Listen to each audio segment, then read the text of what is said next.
too. I got McDonald's breakfast today. I took the dog to the dog park. Sausage McMuffin. Egg McMuffin. I like the Canadian bacon on there, hash brown, and ready for this? Sweet and sour sauce, baby. Dip it in the sweet and sour. Woo! What is wrong with you? Canadian bacon over sausage is just everyone a mistake. knocks that until they try it and they're like, oh, it's delicious. Completely, I canceled out the workout that I did today and walked the dog for a couple miles. But, I look at it as a reward. How do you not get sausage over Canadian bacon? Who the hell wants ham? It's delicious. It's the only Better one I than like. sausage. I don't like sausage McMuffins. I like sausage, but I don't like it on bread. That's just one of the dumbest things I've ever heard. I like Italian sausage, like a dinner type Italian sausage and a hoagie roll, maybe an Amorosa hoagie roll. But no, man, give me the plain stuff. It's what I want. We're live, aren't we? You give me the plain stuff as if Canadian bacon is plain. It's not. It's got a different country in the title. It's not as intense as the sausage. That's all. Yeah. Anyway, I'm sure I'll get some heat for that. What's going on, everybody? Welcome to the Awesemo.com. Give me heat for eating McDonald's, not for what I eat at McDonald's. McDonald's breakfast is delicious. It's so good, dude. Delicious. If you ordered it correctly, it's delicious. Those hash browns are out of this world. Yeah, do you do it's all fantastic. It's all fantastic. I've never done the McGriddle or whatever on a pancake or whatever it is. So I don't know about that, but I stick to I'm a creature of habit, Josh. I stick to what I like. I stick to what I know. Yeah. Well, whatever you like sucks. I like doing this show. Oh, and it sucks. What's going on, guys? Sucks for Welcome me. To the Awesemo.com NBA strategy show. Game 6. This could be the last strategy show of the season. Fingers crossed that it isn't. In Josh's case, he kind of hopes that it is because he's got money on it. But at the same time, we wouldn't mind going one more game here. Today's show is sponsored by No House Advantage. If you haven't checked it out yet, what are you waiting for?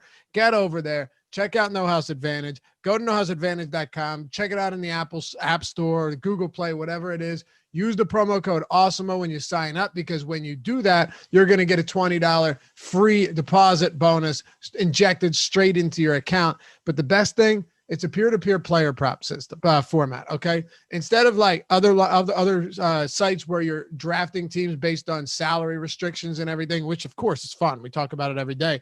This one a little bit different. Totally binary. You put a guy in there, over or under, betting on the props, top to bottom. The ones you like the most are at the top. They get the most points. The ones you get like the least at the bottom, they get the fewest points. But at Awesemo.com, all of the tools that we have for No House Advantage, entirely free. The No House Advantage player prop projections, No House Advantage optimal lineup tool, all of that stuff free, 7 days of the week, 365 days out of the year. So take advantage of that. Take advantage of the lines not changing as they do.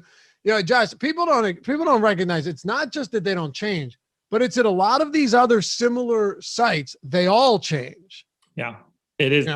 And that's a gigantic difference. Thinking you make a pick at 9 o'clock in the morning and then you go back and it's moved 2.5 points is really difficult to try to maintain. Here, whatever you see when you wake up in the morning is what you get when you get to lock. And that makes it easier for you.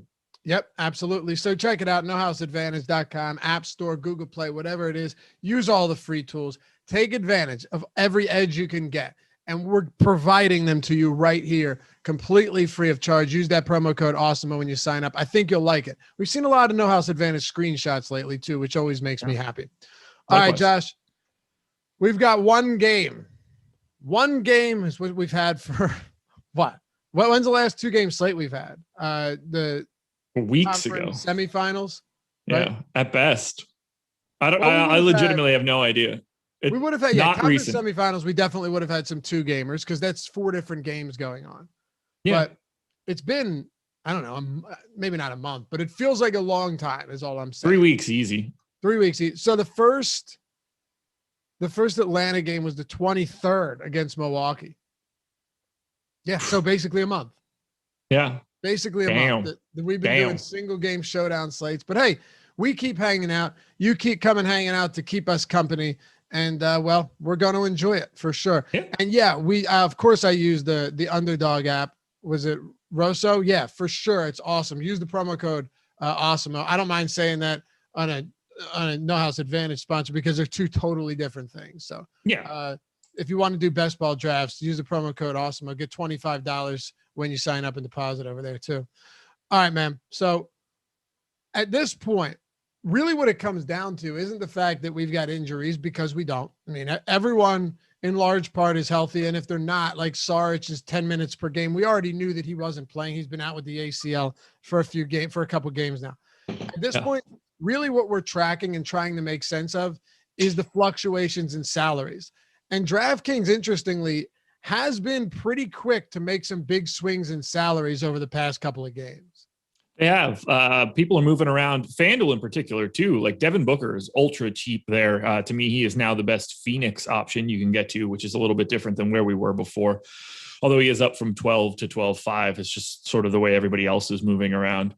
Chris Middleton and Devin Booker are the only guys over 10K. Obviously, Giannis is well north of 10K, but I don't feel like I need to talk about that one. Booker and Middleton, the only guys north of 10K. We've got Holiday at 9,600. We've got Chris Paul at 9K now. DeAndre Ayton at just 8,200. The balance is changing every day, which is a little interesting. It absolutely is. Matthew says, Dave, I'm going to miss you. I'm not going anywhere, man. You can check out everything I'm doing over at the Awesemo Fantasy Football channel. Matt, I don't know if you're into fantasy football, but we've got amazing content over there. Awesemo Fantasy Football channel. Throw that in the search. Dude, we've gained like 600 subscribers in the last 10 days. That's not bad for a site that was, just like a channel that was kind of new, just brand new, right? Yeah. So I'm pretty happy with that.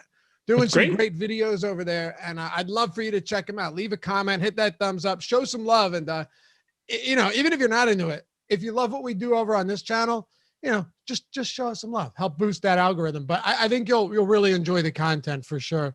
And yeah, Matthew, Ian Harditz is awesome. Like I'll say that straight out. Ian is one of my go-tos as well. When I'm looking for Ian's awesome. He's very good, but you're going to love these videos. I promise. And they're short form. Won't take you very long to check out. So head over there, check that out. We got the Awesemo odds channel as well now, Josh, that just launched.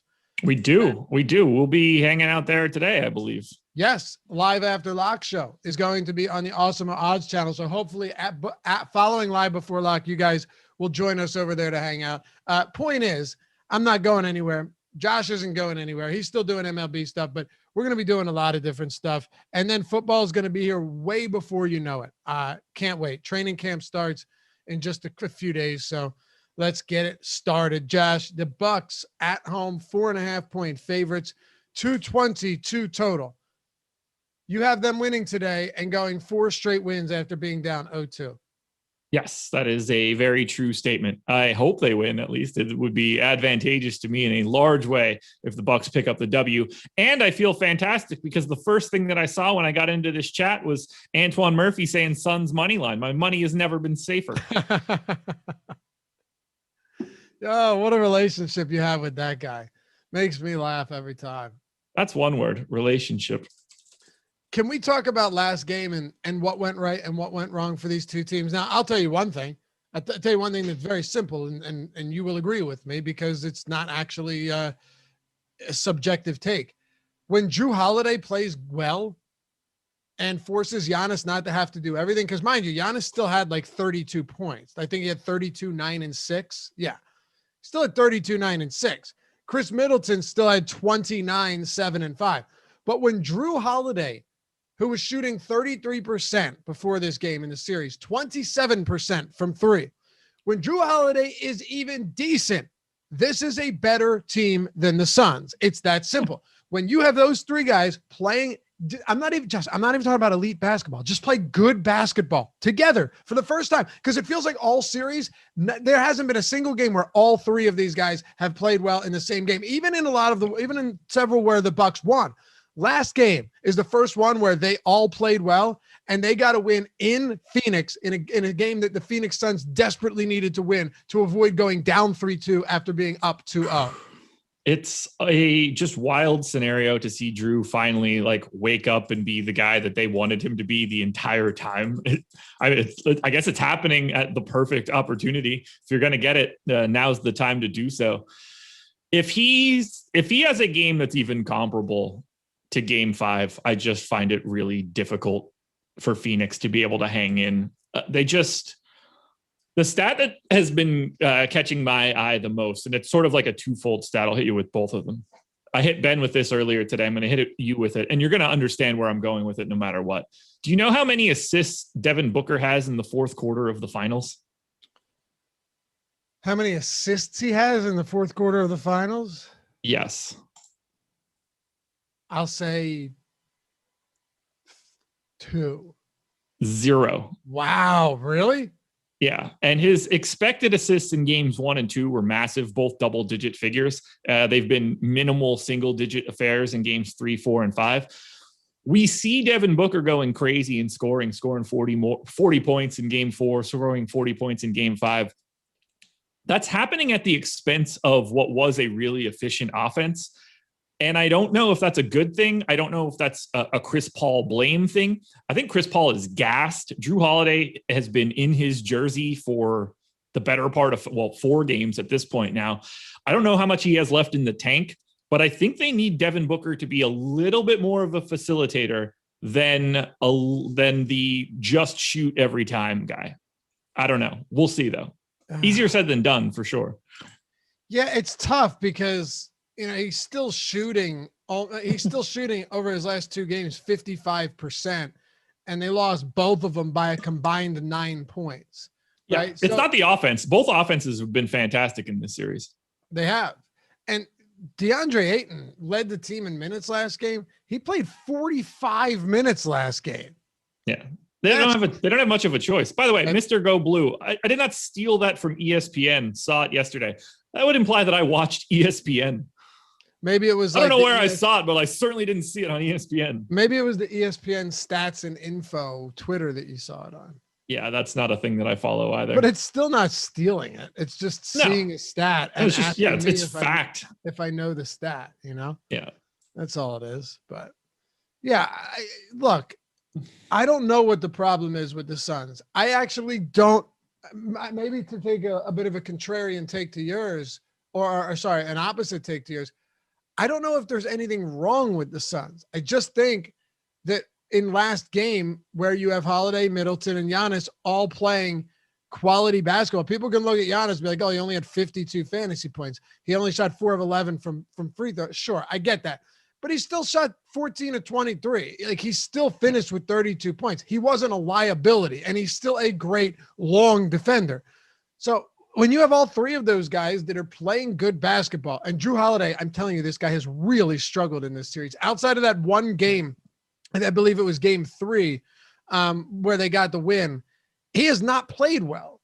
So if they all come out here today, and like I do think you're talking about, I don't want to get too narrative based, but in terms of momentum, you can close this out and not have to go back out west to Phoenix.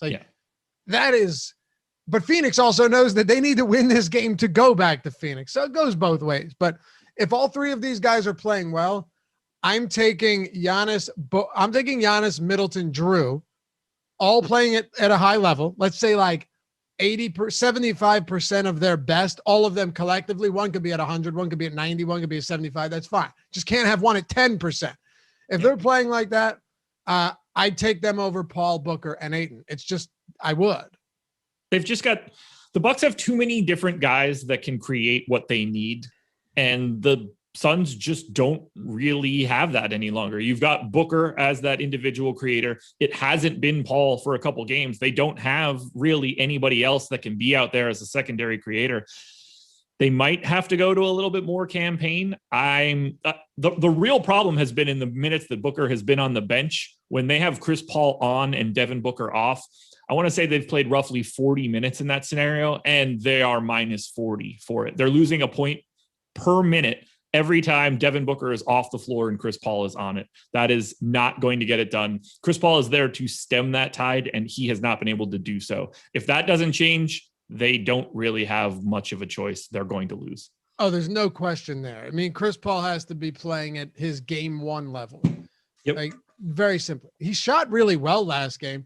His shot volume has been down, though, in these past 3 games. He has gotten to the line 0 times over his last 2 games. This isn't to say that Chris Paul is like an elite player getting to the line, but check this out. Before this Milwaukee series, Josh, these were his free throws: 9, 3, 7, 6, 3. So he was getting to the line at a decent enough clip. And then in game 1, he had 4. Now 1, 3, 0, and 0. He's had 4 free throw attempts over his last 4 games. Chris Paul has not been aggressive. Again, is he the most aggressive player out there? No, he's got that smooth, silky mid-ranger. And from a 3-point percentage standpoint, he's actually been pretty decent in this series. But he just hasn't been the same guy in terms of getting his shots and getting a lot of them. So I don't know what to think. He had 21 and 11 last game. It's still solid, but you'll need more from Chris Paul today. It feels like Devin Booker's 40 points aren't going to win it for you. No, and I don't know if you can get that out of Chris Paul at this point in time. I think the energy in the tank is low. I think the defensive changes that the Bucks have made, where when you have Brook Lopez on the floor, they're not switching everything. He's coming out a little bit higher than he was earlier in the series, which is causing just enough of a problem that Giannis is actually, because Giannis is guarding Ayton, Brook Lopez is able to take that extra step up. And if there's a problem, Giannis is the eraser at the rim. When Brook Lopez is off the floor, they're switching everything. And that's not great for Chris Paul in either direction because there's just so much size. And when push comes to shove, Chris Paul is at best a 6-foot point guard with little arms, and he's navigating a sea of redwoods. It's a real problem for him. I think he's really struggling under the size of the Milwaukee defense. You could be right. And hey, Drew Holiday, even despite playing poorly in a lot of those games, defensively is very skilled. That steal off Booker that he had, where the Suns had a chance to grab the go-ahead bucket late in the game, and he turns a potential 2-point play or even 3-point play for the Suns into what you would call a 4 or 5 point swing in the opposite direction. They're up 2, now they're up 4. And they put the game away. That was all Drew Holiday. So the guy's a massive impact player. It is crazy, though, and let's get into some DFS talk here, that Booker scored 40+ in back-to-back games, and they've lost them both. So maybe you're right. Maybe he does have to do more. You could absolutely be right. Or maybe Paul needs to do more. I don't really know what I think the answer really is Paul needs to do more, and I don't know if he can. I don't. This is not a great series for Chris Paul. It looked so great. I mean, everybody was just, I was going to make like all sorts of really inappropriate metaphors there. Everybody really liked Chris Paul at the beginning of this series. We're seeing now what happens when you have arguably the best on-ball defender in the league guarding you up and down the court for 40 minutes a game over multiple games. It's just a problem. I don't know if Chris Paul has it in the tank. This is not a new Chris Paul thing. Losing energy towards the end of series and towards the end of seasons is a thing that happens to him. And I think a lot of that is just a size thing. It has nothing to do with Chris Paul, the person, or like a mentality. He's just little in compared to all of these dudes. I'm curious to know what metaphor you were going to go with there. I'm assuming it was like everybody loved her when she was in this, and now. No, it was more like everybody wanted to please him at the beginning of the series. Oh, you were talking fellatio. Okay. If you're going to go for it. You went a totally different direction than I thought you were going. I mean, I thought we were going like, anyway, let's talk some basketball before we get too deep. Jordan. Yeah. Nothing makes me happier than when Jordan's eyes light up, but not in a good way. Like, oh God, am I a part of this? Yeah. Jordan Klein producing the show. You're the one that told us. Jordan just feeds me all of my lines. So if anything ever happens here, you got to just blame Jordan immediately. Exactly. So listen. We're all adults here.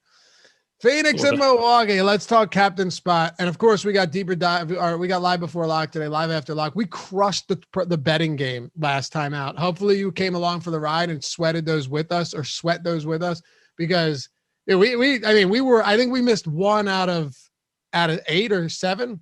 I was 3-1. I think you were 3-0 because I went with an additional pick. I think you're right. I think you're right. I don't remember off the top of my head. I have a wild one on the breakfast menu today. I've got a plus 900 bet coming in today. I love it. Well, stick around a little bit later. We'll give out some props and check that breakfast menu out as well. I hit a solid parlay last one too. So let's keep it going today. But first, the captain spot: Giannis, Booker, Middleton, Holiday, Paul, Ayton. I always talk about those those six, because those are the guys, whether you want to call one of them like top tier territory, those are the players that will find themselves in the captain spot most often. And I think it's most interesting now seeing that Ayton played a game high 40 or team high 45 minutes last game. I think it was actually a game high 45 minutes. That makes him even more interesting at the cheapest of those six players. Yeah, and it's necessary because of Dario Saric being out. It's not like they're going to dust off Frank Kaminsky in an elimination game. If they do, I assume things are going really poorly. But you can only get by with Jay Crowder at the 5 for so long, and I don't think that they want to do that at all. DeAndre Ayton is my second most frequent Phoenix captain, 12.6%. So I am actually a little bit behind the public ownership on both Ayton and Paul. The guys that I'm looking to more are on the Milwaukee side. I think Giannis's projected ownership at captain is pretty sizably below where it should be. I think Chris Middleton and Drew Holiday both under-owned in the captain spot. I'm way heavier on Milwaukee at captain than I am at Phoenix at captain. I feel like you've been that way for most of this series. Sure, there was one where you were on Paul, mostly at the captain spot, but Ayton and Paul I've been over on. Yeah, that's true. Yeah, Ayton and Paul. But I don't know. The biggest thing with Ayton is, okay, let's do this. Remember last game I said I could see Devin Booker playing 45 minutes. I wasn't wrong I was wrong about that, but I wasn't wrong that someone in Phoenix would get that, someone could get that run. I was wrong that it was Booker. So yeah, I was obviously wrong about it entirely, but to see Ayton be able to get 45 minutes is interesting. And I don't know, again, I'll go back to the exact same thing I said last time. I think Booker plays 45 minutes tonight. Like, now it's an elimination game. He sat, Josh, and this is what was shocking to me. He sat for half of the second quarter, and then he played all but 30 seconds in the second half. Yeah. And while he sat during that second quarter, the Bucks erased a 16-point deficit. Yes, they did. They were down 16. And amazingly, as soon as the Bucks took I think it was a 2-point lead, Booker came back in, and then the Bucks started to run away with it still. But the Suns brought it back very late, down to a 1-possession game. You're absolutely right. The only real difference there when they made that run was Ayton was off for a little bit, but Booker was off the entire time the Bucks made that comeback. The entire time. Yeah, it's kind of crazy. Like, yeah, what was Giannis's final plus minus? He was like minus 11 or something for the game, I think. Giannis was minus 7. Is that what it was? 7? Yeah. Okay. I knew that it was double digits for an extended amount of time. Jeff Teague was minus 11 in 7 minutes. Yeah, that's that. Well, that one makes sense. I mean, that's why you can't just look at it like, you can't look at that and think, oh, Giannis was minus 7. They would have been better off without it. It was like, no, exactly. Like, the moment that he stepped off the floor, the Bucks made every single shot they took. Yep. It's the same. Look, plus minus can be deceiving sometimes. There's no doubt about it. Because you can go down and you're on the floor and you're a starter, and then the bench can bring it back a little bit and you're still minus, but then you can come back and take the lead and win by a possession and be instrumental in getting that win late in the game.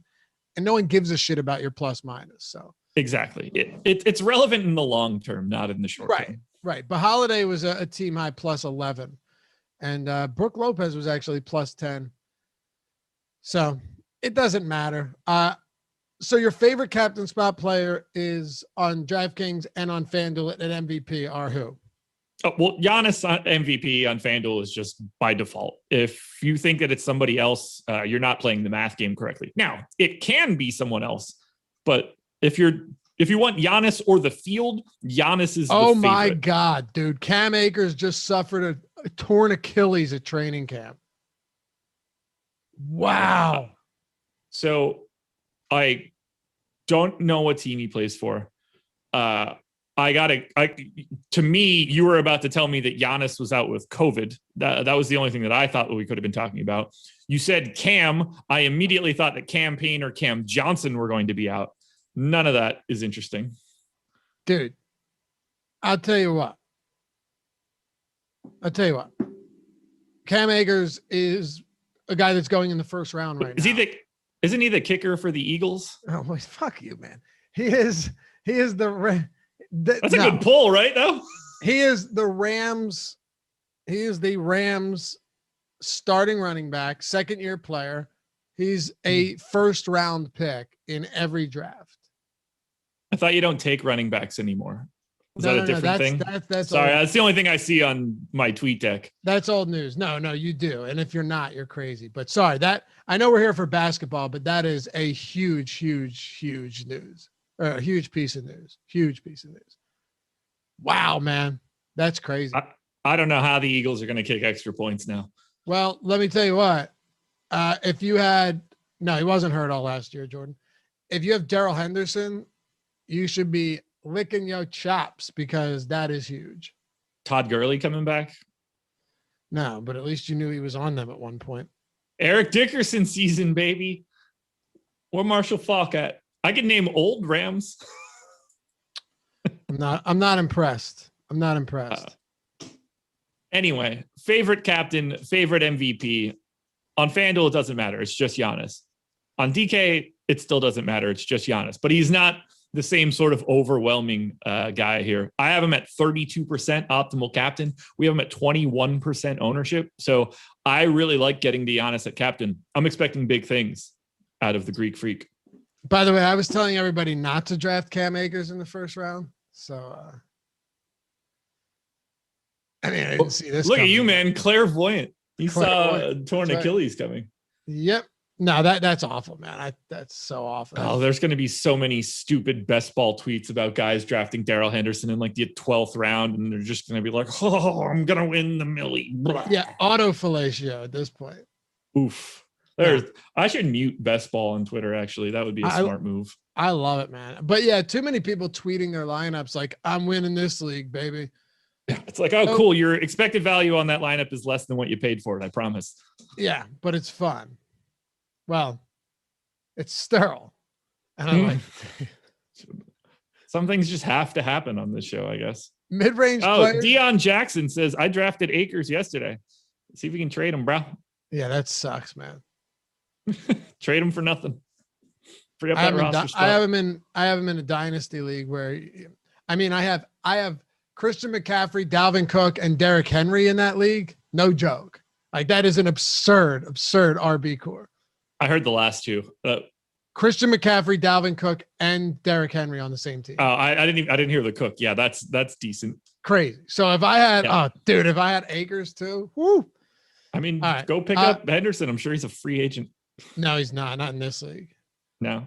The roster size is huge. It's like 20. It's like 30. Do you have any interest, or not even interest, but how do we approach the mid-range guys here, which has been in large part kind of a dead zone? Still kind of a dead zone, I guess. Like Bridges at 6,600 is to me properly owned at 20%. Crowder at 7,400 is to me quite over owned at 29%. If we're talking about like Portis, Connaughton, Brooke Lopez in the fives, they're all like 25 to 30%ers, and like the ownership is there.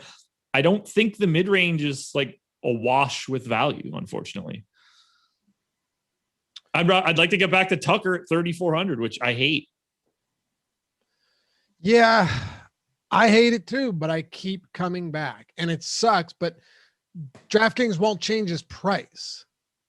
Right. Yeah. Like Cam Johnson campaign. I like the 3s and the 4s more than I like the 5s and the 6s. Did Tucker, I'm trying to see something here. 3. He had 5 fouls in the last He had that game. 4th foul early in the 3rd, and then he had the 5th. Yeah. He had the 5th early in the 4th. He still closed the game out. So you could still expect Tucker to get additional minutes. It does make me wonder though, Josh, how many minutes can we reasonably be projecting Bobby Portis for if Tucker plays 33 minutes? 20. I mean, like Bryn Forbes is fully out of the rotation now. So, do you not think it affects him at all if PJ Tucker plays more minutes? Not too much. I just think like 1, 2, 3, 4, 5, 6. I think for the most part, it's one run of Jeff Teague at some point in time to give Drew a blow early, and then 7 guys playing the rest of the time. Things have been going really well for Bobby Portis. Like he has been able to switch admirably so far in this series, and you're happy to have his scoring out there. He's able to space the floor as well. So, like, clearly the more minutes PJ Tucker plays, the less you expect Bobby Portis to play. But it also could just negatively impact Pat Connaughton too. They can move those chairs around if they want to be like ultra big. Like, I'm just assuming Portis plays in that like 17 to 20 range. I have Tucker in for 30 minutes today. So if we're giving Tucker 30, it means you have to kind of begrudgingly at least have him in your player pool. I mean, obviously everyone's in the player pool, but he's going to pop up a little bit. That's just the way it is. You don't have to like it. You don't have to even love it. And as a matter of fact, he was the one bet that I had on Saturday from the breakfast menu. And a matter of fact, from the Live After Lock show, because we hit on a bunch of live props too. Not only did we hit on him, but we essentially just annihilated some of that, like taking the Bucks at, what was it, plus 11.5. And then it swung. It was 8.5. Still take 8.5, and then they end up winning.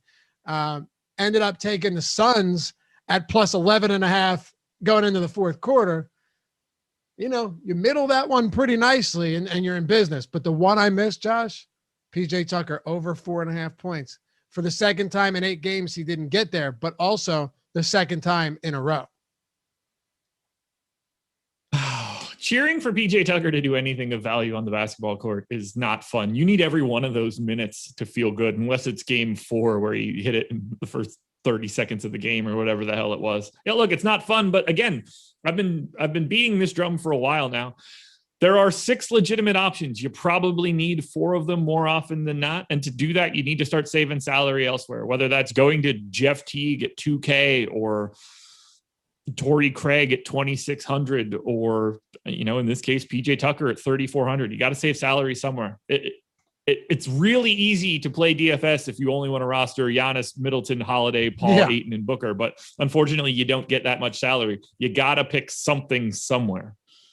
Yeah, and sometimes in these slates in the finals, it comes down to guys that are playing 8 to 10 minutes. I mean, yeah, just the way it is. Monty Williams played 8 players last game. Mike Budenholzer played 8 players last game. Connaughton played 33 minutes. His bench actually got a decent amount of run, but only 3 of them. Cam Payne played 15. Cameron Johnson played 22. Torrey Craig played 9. Like, these guys have to be in consideration, even if you hate them. So the question really, Josh, is of the 6 bench players, right? Of the 6 bench players, how would you rank them today? I know you're like, oh, you're going to make me rank 6 bench players, but yeah, based on salary, I think it's kind of an important one, just given how many restrictions there are on who we can play. All right. So I would rank them as follows: Cam Johnson, Cam Payne, Bobby Portis. Johnson, Payne, Portis. So that's your top 3. Cam Johnson, Payne, Portis. Okay. Torrey Craig and Pat Connaughton are exactly the same to me. And then who am I missing? Teague? Is that it? Yeah. Teague. Teague's the last one. Yep. Yeah, Teague. So your top 2 are actually from the Suns. They are. Yeah. Cam at 4,400, Cam Johnson at 4,400, Cam Payne at 4K. I will happily get to either one of those guys. Cam Johnson showing up in the optimal 40% of the time for me. Cam Payne 35%. Both of those numbers north of the current projected ownership. It's interesting that at only $800 more, you like Johnson number 1 and Connaughton towards the bottom, even though Connaughton's been playing 30 plus minutes every night. Yeah, I mean, look, $800 is significant in this realm of needing these other major pay up options.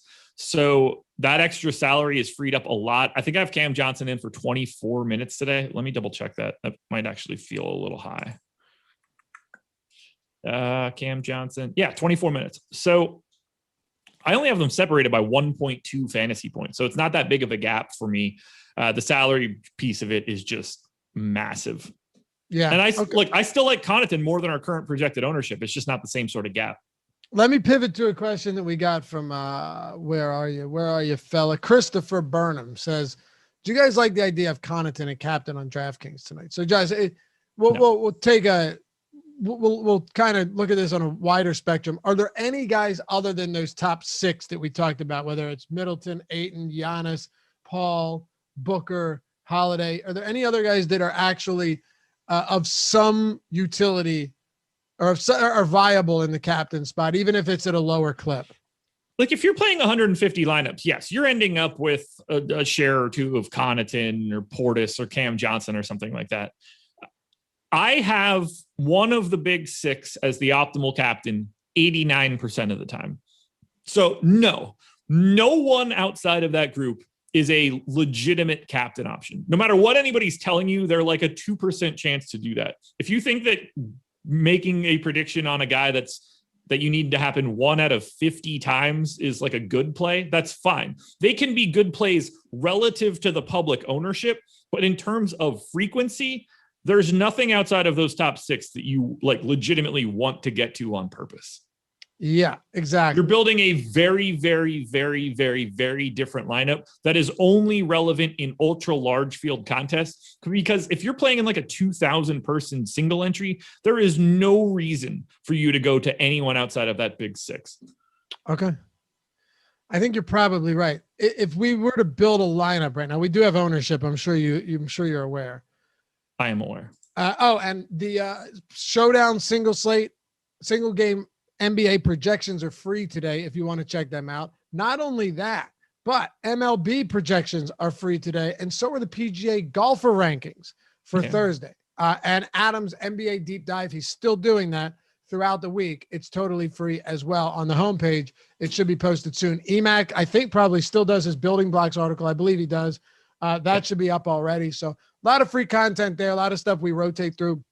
But for those of you guys that are interested in checking out everything we have to offer over at awesemo.com, I would love to have you come over and check it out. If you go to awesemo.com/join, you can check out everything we have to offer. Now, it's not just basketball, right? Basketball is coming to a close, but baseball, ownership, player projections, the top stack tool. It is a phenomenal tool. Top pitchers tool, the lineup builder, all of that stuff. The Fantasy Cruncher add-on, which is absolutely integral if you're looking to play a lot of lineups and build those lineups out without having to hand build all of them.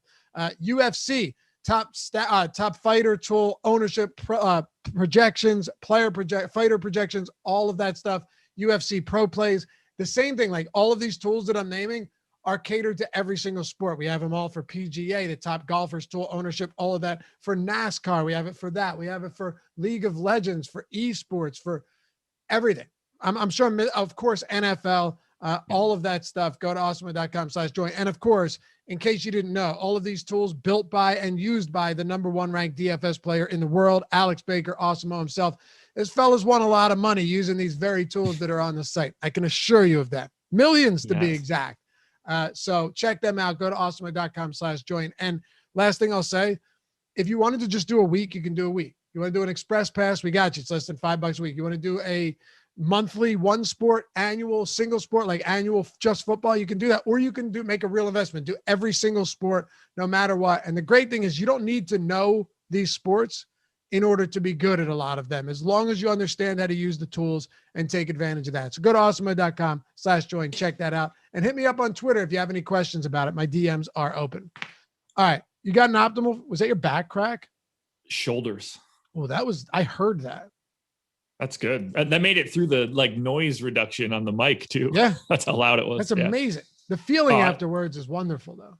Multiple times a day can I crack everything up and down both arms and shoulders in one big motion. I get one inside the groin. If I go, right there, cracked it. Right on not the hip. I can pop the hip, which is terrifying. Like the groin area, you pull your leg out and it's just this pop, and it is certainly gratifying. If I pop in the groin right now and have something gratifying, I'm going to need to take a second off the stream. Well, I'm not talking about a 6 to midnight pop. I'm talking about a real pop. I wouldn't be talking that on here. I'm not a savage. Already talked about it once. Yeah, I wouldn't do it twice in a show. By the way, Josh, we haven't asked for likes a single time here. We got 363 watching, 79 likes. I feel like, and yes, Tony, it can definitely hurt. And Spencer, it's not good. No, I know, but it feels great. We can get to 100 likes, right? 79 right now. We need 21. We need 19 to get to 100 likes. Yeah, I don't even have to say anything. Just hit the thumbs up. It should be there by the time I finish this sentence. Yeah, I mean, it's appreciated. And subscribe to the channel if you haven't done so yet. We're at 56,400 subscribers. Thanks to you beautiful people. If you're checking this out for the first time or you've been hanging around, lingering for a while, and you want to become part of that community, hit that subscribe button. And of course, the join button is down there as well. If you want to become part of the family, you see the badges, you got the emojis, the custom emojis, and all of that stuff that we can do over here as part of Team Awesemo. All right, optimal lineup, Josh. What do we got? Giannis Antetokounmpo at the captain spot. Chris Paul, DeAndre Ayton. So, spoiler alert, 3 of the top 6 only here, flattening it out after that. So it's Giannis, Paul, Ayton, Bobby Portis, Cam Johnson, Cam Payne. Wow. Okay. That is my optimal by 0.3 of a point. If you want to make it slightly different, you swap out Bobby Portis for Pat Connaughton. Good question in chat from Jets World, Josh. I want to pull this up, and thank you for the optimal. People ask about that a lot too. Yeah. All right. Jets World, shouldn't all the Suns starters play 40+ minutes tonight if they can and basically be a 7-man rotation with just Payne and Cam Johnson coming off the bench, making the Suns big 3 more optimal captains? Look, it's not a crazy thought that Torrey Craig doesn't play. What I think there have been games where Torrey Craig in the postseason has not played. So he played a lot. Oh, Torrey. Yeah. I see what you're saying. Torrey Craig. I'm saying there have been games like the clinching game against the Clippers. Torrey Craig didn't see the court. Yeah. So he played. Dario Saric was also still healthy at that point, and Abdel Nader played. Sure, but can you give Bridges 38 minutes or 40 minutes instead of 32? No. So why? Because the difference between Cam Johnson and Mikal Bridges in terms of what they want is marginal-ish. Like, it sort of depends on which direction the game is going. We've seen Jay Crowder's minutes go up because Dario Saric isn't playing. They don't have a choice but to play Jay Crowder at least a couple minutes that DeAndre Ayton isn't on the floor. But like, to me, there's not really a gap in talent between Bridges and Cam Johnson in Cam Payne in the general like explanation of the Suns. Craig would be the guy that I think could just lose his minutes for more minutes for Cam Payne and Johnson. Like that, I think is viable, but I don't think there's any real difference between Bridges, Johnson, and Payne. You're sort of just playing the matchup and playing the hand that you have available to play. Like you're not trying to take minutes away from Cam Johnson to give more to Mikal Bridges. That's a wash. If you need defense, then yes, you're doing that. But if you need a little bit of scoring, it wouldn't surprise me if you do the opposite and have Cam Johnson out there trying to space the floor, shooting more threes. So you I think they have 7 legitimate guys that they can go to today, and I don't think that they would go too crazy in any direction. Like, I don't think they can play Chris Paul 42 minutes, even if they wanted to.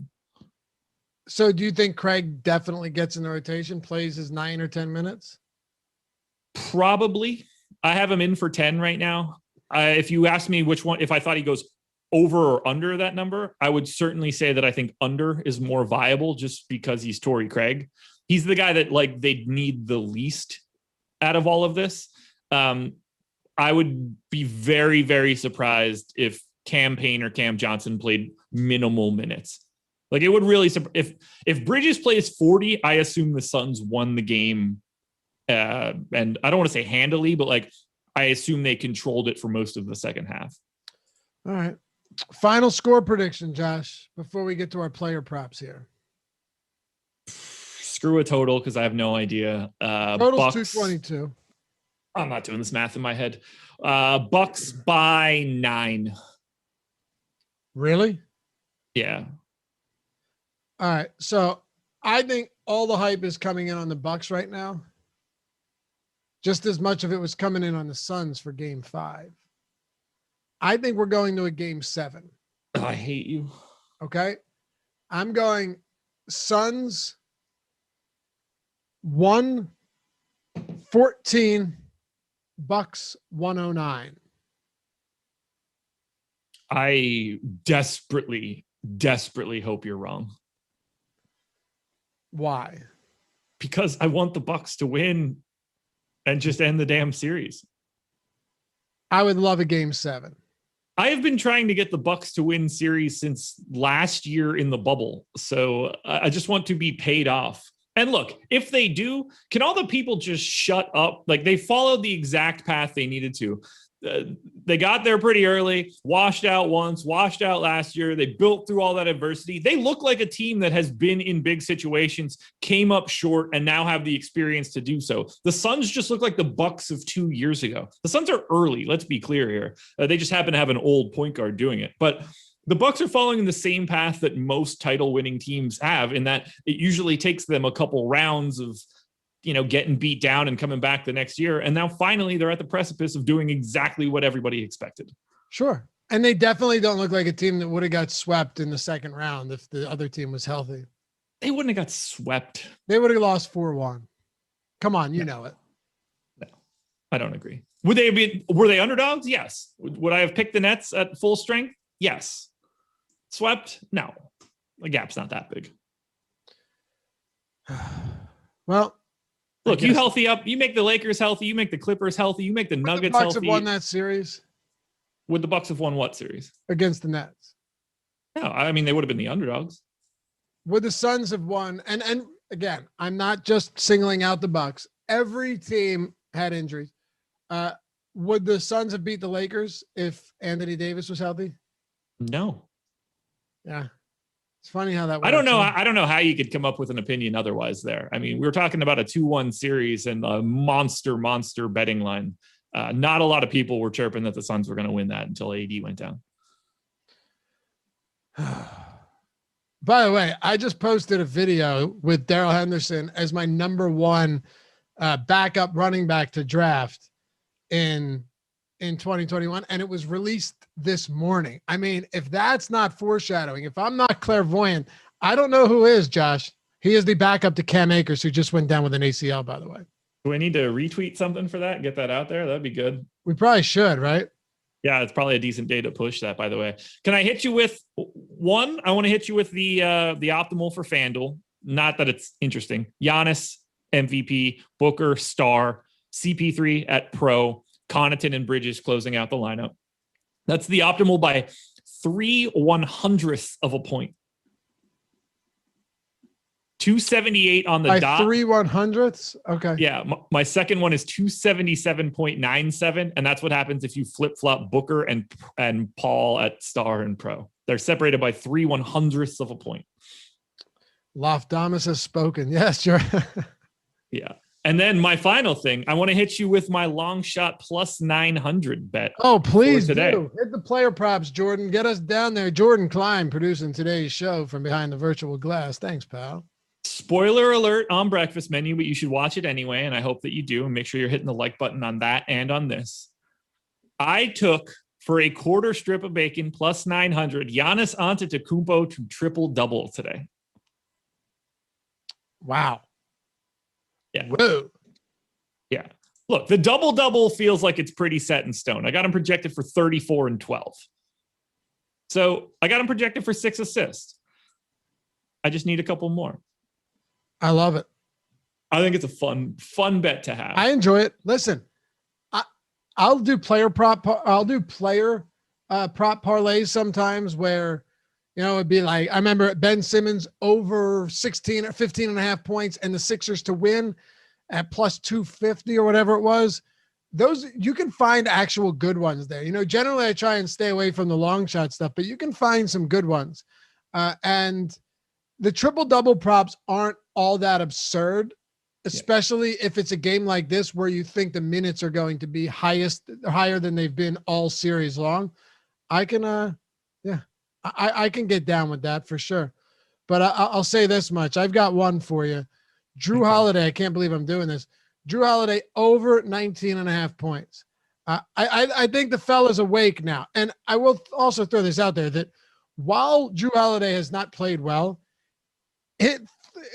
three of his last 4 games, he's been 17, 21, and 27. So he's gone over in 2 of his last 3. He was just shy in one of them. He was 1 3-pointer shy of it. Now you're getting 42, 44 minutes from Jrue Holiday, coming off a game where it sounds silly, but it looked like that was the most confident he has played in a while, both offensively and defensively.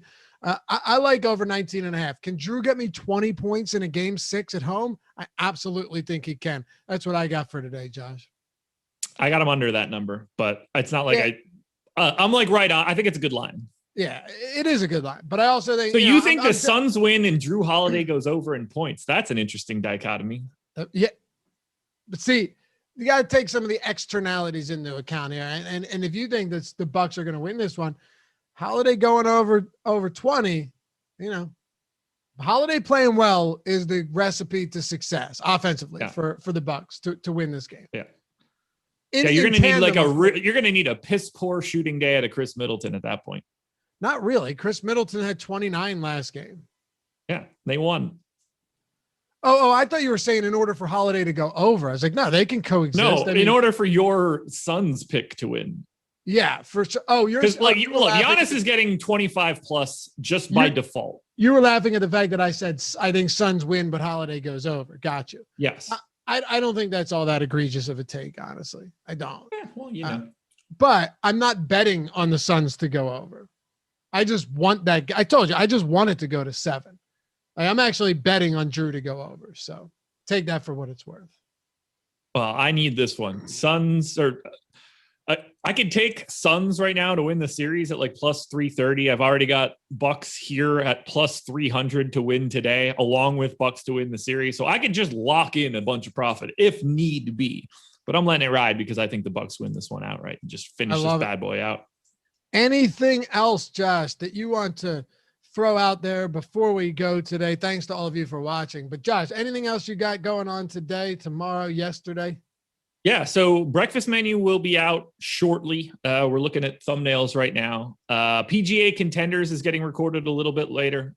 Keep your eyes peeled for that for the 3M. And then you and I will be back for what I believe to be the last time, live before lock from 8 to 9, and then live after lock from 9 until who the hell knows, on the Awesemo odds stream, I believe. Which I think we should plug a little bit if that's actually happening. We will be on the Awesemo odds stream, and we'll be switching over right at live before, as live before lock is over. Now the stream will already be active for a few minutes, so you can go over there, hang out, and wait. We'd love to have you guys switch over from Awesemo regular channel over to the Awesemo odds channel. We're doing this for a specific reason too. The odds channel is new. We want to help promote it a little bit. We've got some awesome content that's going to be coming up on there, so hopefully you guys will subscribe. But also, more importantly, just come and hang out with us today. Enjoy the game. It could be the last one we've got. So Awesemo odds channel is where you'll find it. We'll post some links in chat and stuff to make it easier for everybody to find. I can't wait, man. I can't wait. We had fun. We're not just, Bass Maniac just said it. Hennessy ready. I'm not drinking tonight. Laffy's not drinking tonight. We're watching this game. We're going to have some fun, but I am not getting wrecked on a Tuesday. No, of course not. Probably talk me into getting wrecked if this goes to a game 7 for Thursday, but I don't want to do that really either. I say I'm not getting wrecked on a Tuesday, but who am I kidding? I won't today. I already said I'm taking the week off, but maybe I'll dabble. Maybe I'll have a sip or two. Maybe I'll wet my beak. We'll see. I don't know. Stick around and find out. Wild things can happen on Live Before Lock.